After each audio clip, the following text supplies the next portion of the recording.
Je m'appelle Kay, je suis scénariste de bande dessinée, dessinatrice, illustratrice et je suis ici pour vous présenter mon 3e livre qui s'appelle « Défends-toi toi-même ». Il s'agit tout simplement d'aller dans des ateliers ou de cercles de parole de femmes et en fait on va venir raconter nos ressentis sur des événements qui nous sont arrivés, où on s'est senti agressé et on va avec Anne, qui est la spécialiste, l'experte en autodéfense, recontextualiser ces situations, en discuter ensemble, les revivre pour tout simplement apprendre à nous défendre émotionnellement.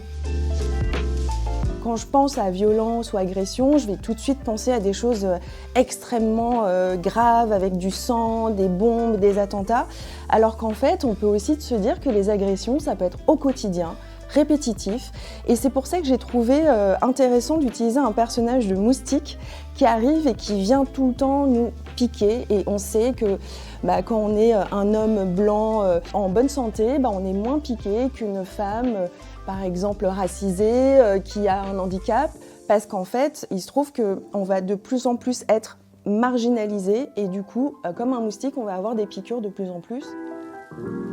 Mes parents sont venus de Chine avec moi. Moi, je suis née à Hong Kong et j'ai grandi ici depuis que j'ai 6 ans. Et mes parents ne parlent pas extrêmement bien français, ils ont du mal à lire français. Et depuis toute petite, c'est moi qui m'occupe des papiers administratifs, qui m'occupe de plein de choses pour eux.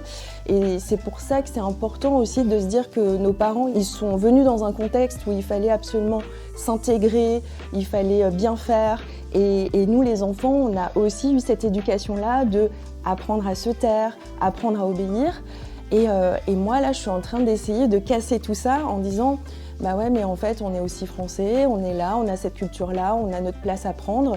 Et l'idée, c'est de dire on a aussi droit de dire non quand on nous agresse, on a aussi le droit de reprendre la parole. Et c'est pourquoi ce livre est important pour moi.